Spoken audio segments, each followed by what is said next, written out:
using that PETG that I don't like. I'm having all sorts of trouble with it, but I might as well use it up. Right, we'll keep this short and sweet. That's what I've just printed, which is the cross brace for a stunt kite, or at least that T-shaped bit is.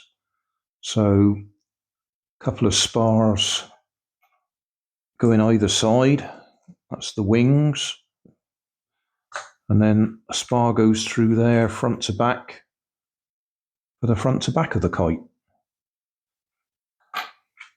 And what I've done, printing it all together, is I can now fix my SYMA camera off my SYMA X5 quadcopter. That screws on there and clips on there nicely. So I can now film myself, kite aerial photography, film myself flying, because that will point directly back towards me holding the kite strings.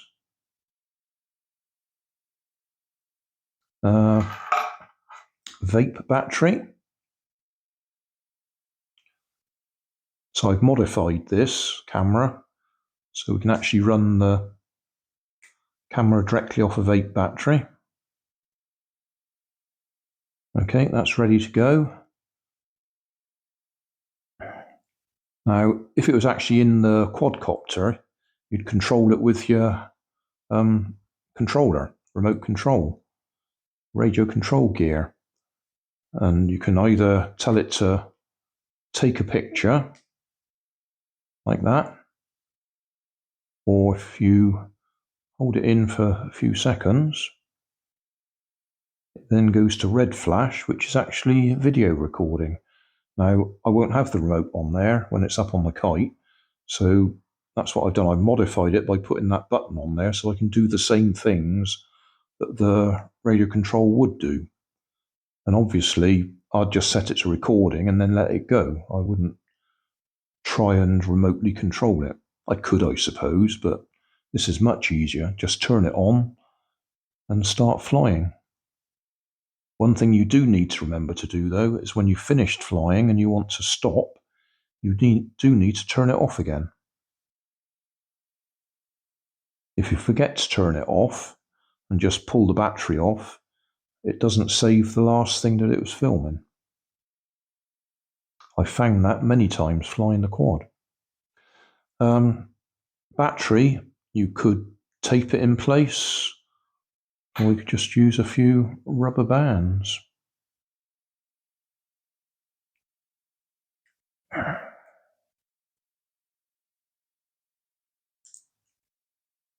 Just make sure it doesn't actually fall off while it's flying. I did start designing a really complicated setup. This was going to sit inside a box that you'd slide it in and all that sort of thing. And then I thought, I really don't need all that. If I keep it simple, it'll keep it light because you're adding weight to the kite, which will cause problems when you're trying to fly it. It'll upset the balance and obviously it makes the kite heavier. So the lighter we can make it, the better. So unplug it again. And then take the memory card out. The only thing I'm not sure about is whether I've left enough room there for that spar to be in place and that memory card to come out. It's going to be a bit of a tight fit. I probably could have extended that a little bit more just to keep it well away. We'll see if it works and then decide whether we want to do a Mark II design or not.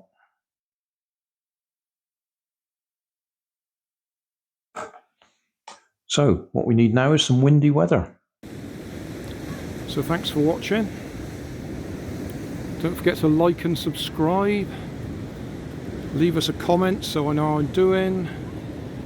And somewhere up here there'll be some links to related playlists. Thanks again.